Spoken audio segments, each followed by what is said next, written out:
They depended on each other and their great friends, who were actually like family to them. On the other hand, my parents were able to sponsor nearly all of the brothers and sisters in this country. And like Anwar said, it was about 115 people. And our relatives are actually well represented here tonight. I got married in 1996, and I'm very honored to have my mother-in-law here tonight, who's, 1992.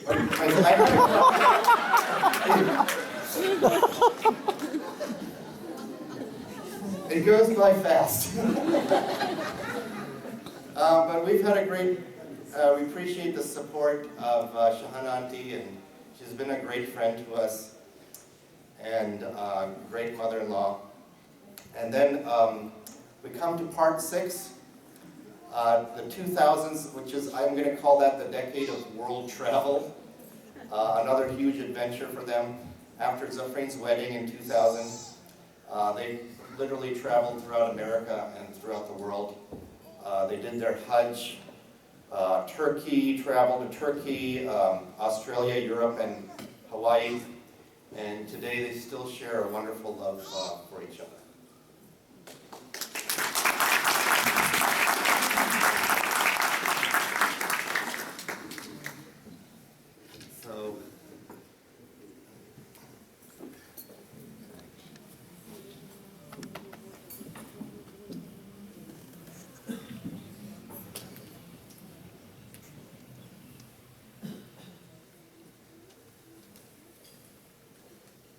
So we'll go with the next presentation. Should we do the Zakirs? Okay. Okay.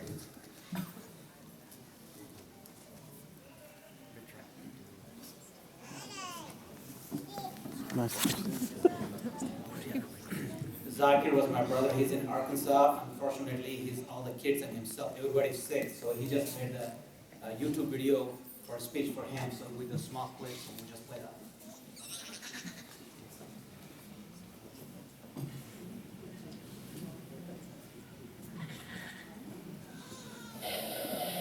Assalamu alaikum and good evening. My name is Zakir Syed. I'm one of the nephew of Ibrahim and Sajida. Unfortunately, my family and I couldn't make it to this wonderful event today due to health reasons. However, I still wanted to take a moment to share with you all my perspective of their legacy and the profound impact they had on my life. Firstly, congratulations on the 50 years of marriage. What an exciting journey you two had, and all the accomplishment you made throughout this time. You have set the bar so high for every one of us, and I think it's a good problem to have for all of us. Let me tell you a little bit about where I come from and where I am today, and how my uncle, Ibrahim and Al-Sajida, influenced me for the last 20 years to achieve my American dream.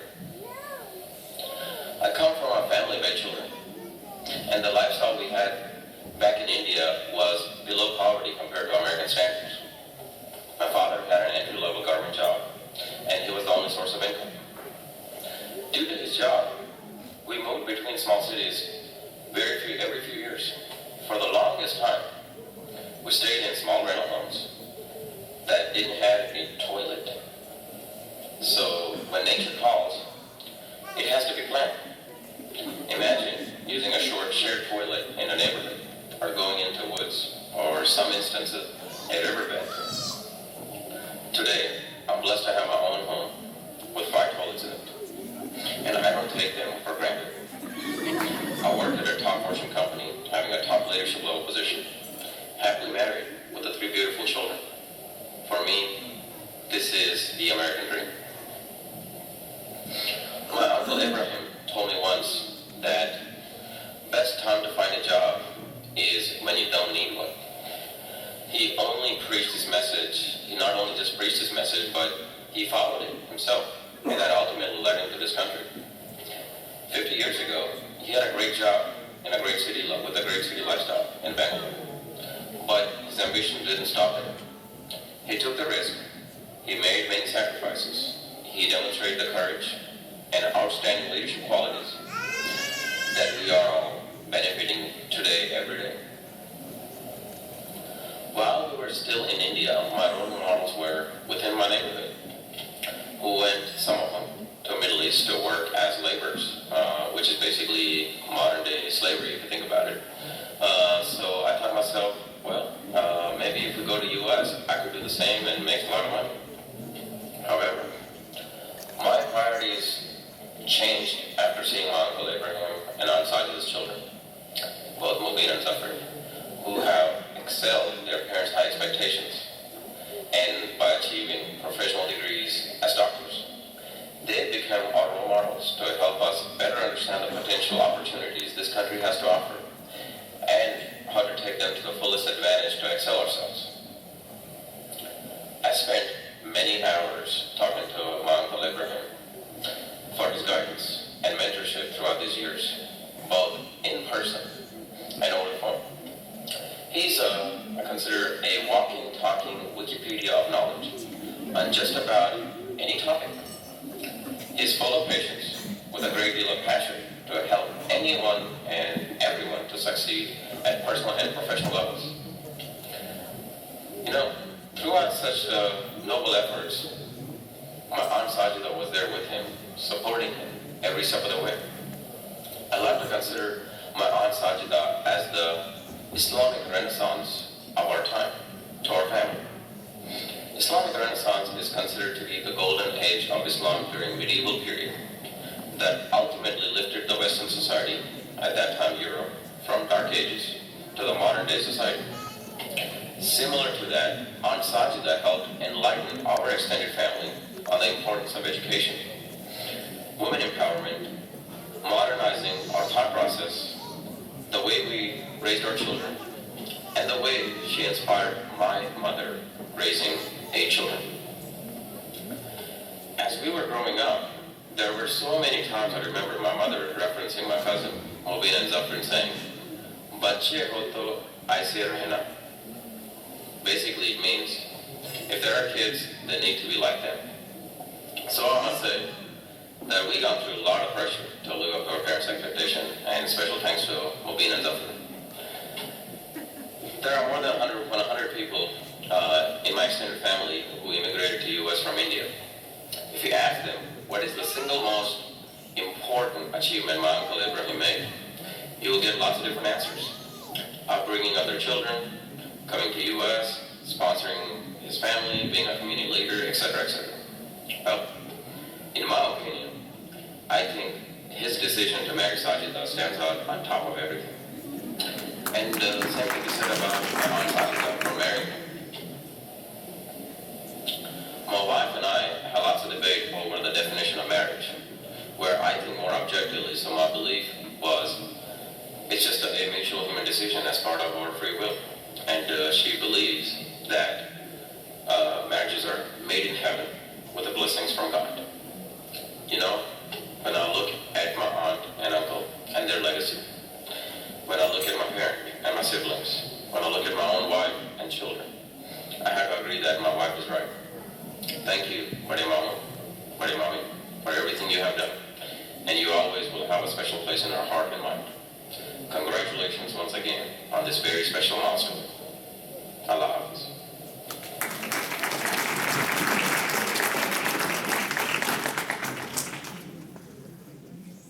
Zakir is one of my cousins, and really appreciate his great words. And Anwar's brother, actually. I'm going to introduce Victor Evdokimov, also a longtime friend. I kind of alluded to him in my talk that I gave earlier. And thank you so much, Victor. Victor's come all the way from Massachusetts.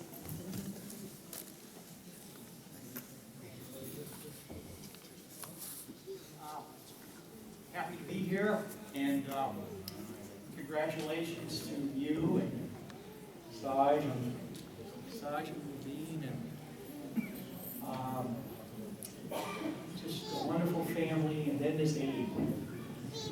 And I'm going to tell you a few things about Abe, who I've known. He said I've known him for 46 years, which is true.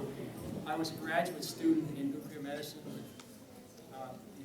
guidance department with Dave, and I met him when Abe was, I think, 5 years old. And he said to me on the phone that you're one of my oldest friends.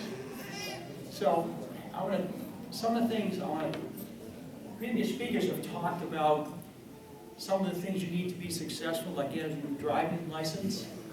Have you ever driven with Abe? Well, let me tell you a story about Abe's driving ability. I was in a medical residence hall called Reed Hall, and Abe didn't have a car. He said, I want to get my license. Can you show me how to parallel park? And I said, okay. So I give him my car, and we're trying to, maneuver that. And he said, how close am I to the curb? I said, oh, you're about 3 feet away. And he said, well, let me keep trying. And he said, how am I now? I said, well, you're closer, but you're on the sidewalk. So he's probably doing this like 10, 12 times, and we started to draw a crowd of people wanting to know what's really going on with these people trying to get into the spot. And at this point, my hands are covering my face because I just want to get out of the car and run away. But Abe's covered my car, so I said, it's okay. Maybe we can go into like a parking lot where there's no cars and we can just try it. So that's just one story. And so I graduated, Abe graduated, and then we wound up in Massachusetts. Abe was in Longmeadow and Springfield, and we were in Needham. And we kind of rekindled our friendship.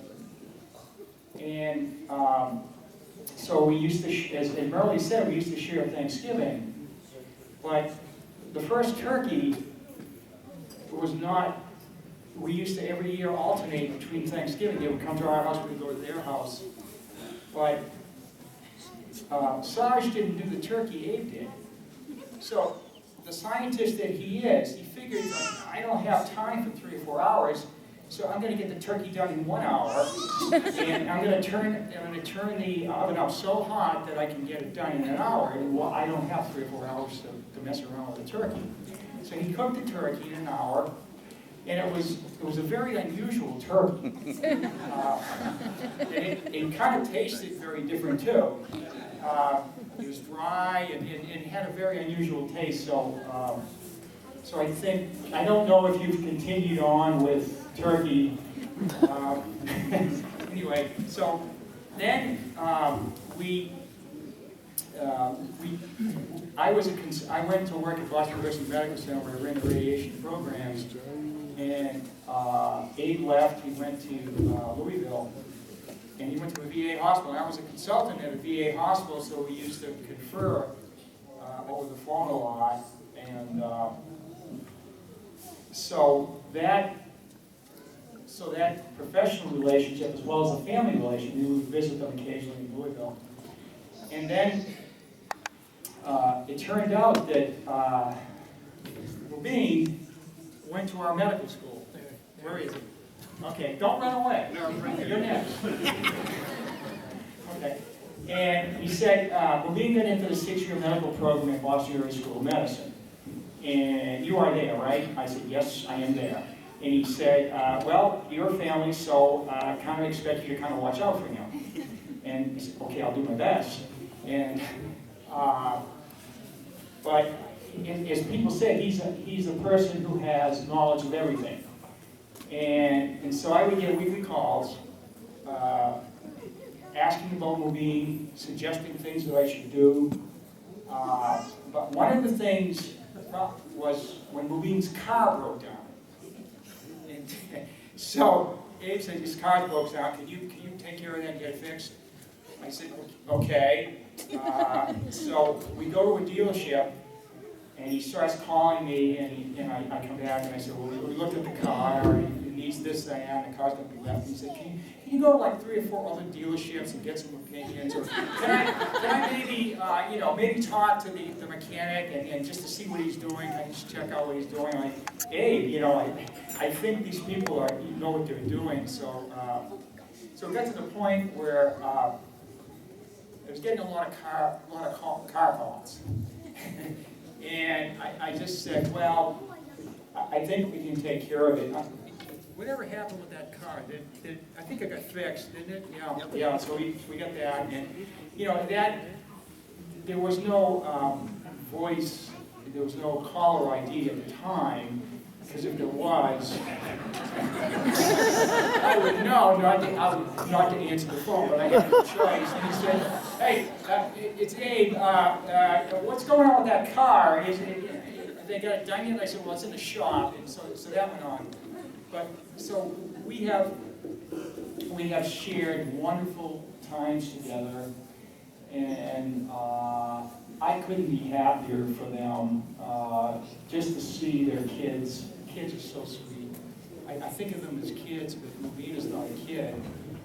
And it just was a wonderful. It's just so good to be here, because these people are family to me, and I just felt like I had a special relationship with Mubin.